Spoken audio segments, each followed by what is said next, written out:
Hi guys, it's Melissa. I'm going to talk about some Korean culture things that you might need to understand before you dive into Korean dramas. So, the first thing, which I think is going to be the biggest thing to confuse people if you don't have a little bit of context, because it took me a long time to really understand it. I mean, I went into watching Korean dramas with a totally open mind. I was like, I'm down, I'm fine. And I started watching them, and it just takes a little while, a little exposure before you start piecing things together.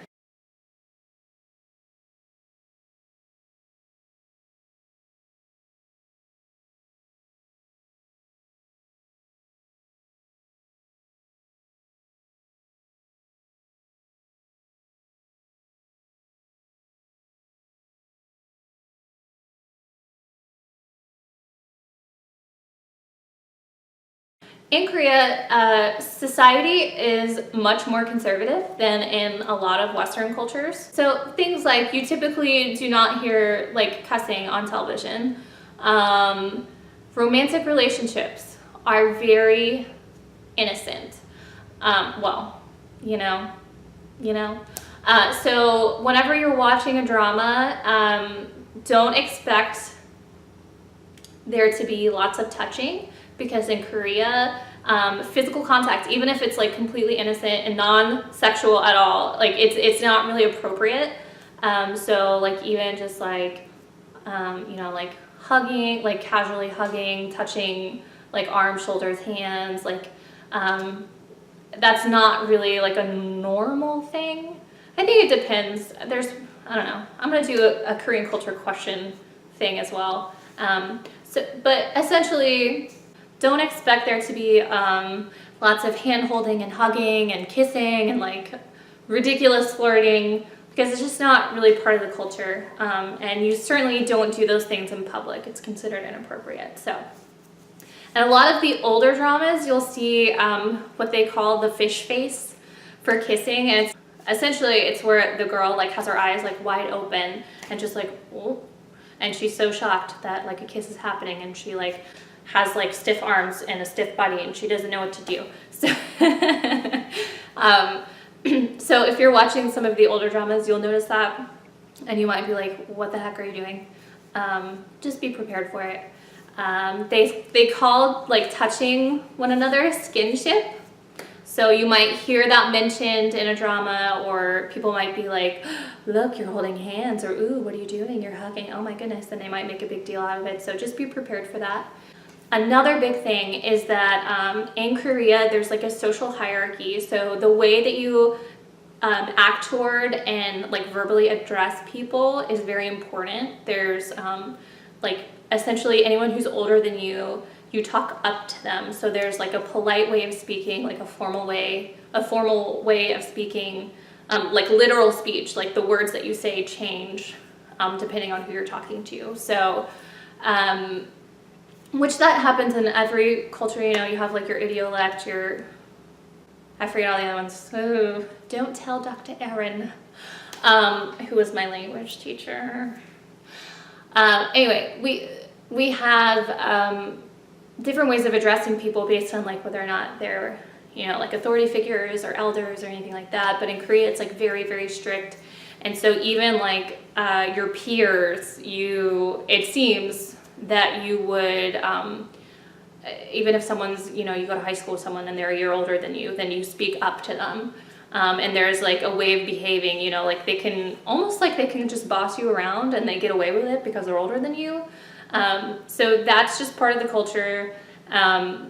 They just have like a high amount of respect for their elders, for people that are older, and that's just the way that you show respect and politeness to others, and it's expected that you behave that way.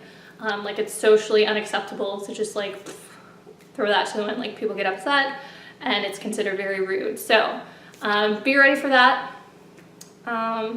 Also, another thing that you'll see in like some older dramas, and I don't know if it's like falling out of fashion in Korea, or if it's just like the way dramas are being told is changing, like the storylines are changing a little bit. But some of the older dramas, you'll see a lot of like blind dates, and it's not like, oh, like what we consider blind dates. It's not like I'm gonna set you up with this guy that I know, like he seems really great, I think you would be good together. It's like you have a network of people, like say that your parents know, and they set you up on a date with someone they think would be fitting to come into the family.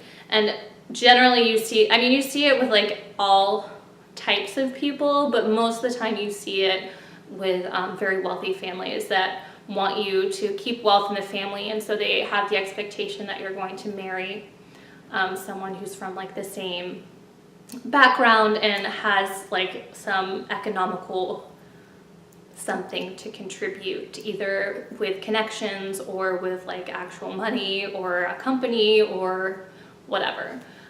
So that's in a lot of older dramas, so that's just like a normal thing in the culture. Or they portray it to be in the dramas. So yeah, and if you ever hear reference to like a chaebol, that's like the son of a wealthy family, like the current young generation, like the son of a super wealthy family, usually like CEO of a company or whatever. So yep, I think that's mostly the big things that you need to understand. And all the other stuff, there's like, obviously it's you know, a completely different culture from your own if you're not Korean. So just go into it with an open mind and be prepared to enjoy it. And really, they're becoming more popular. And it's because Koreans just have such a way of telling stories. But Netflix is on the K-drama train. I mean, they have original Netflix series. They're Korean dramas. You know, Hulu's got them. They're everywhere. I have Drama Fever, which is currently owned by Warner Brothers. It didn't start out that way, but the company was sold and it's owned by Warner Brothers. I am a premium subscriber. With what money do I have? But I do it anyway. And you can watch commercial free. It's mostly Korean dramas. They also have like Spanish dramas, you know, like other Asian dramas, Chinese, Japanese. There's lots of good stuff. Yeah.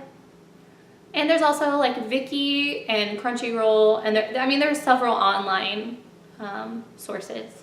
So find one and go watch a drama. Yay! Until next time, bye!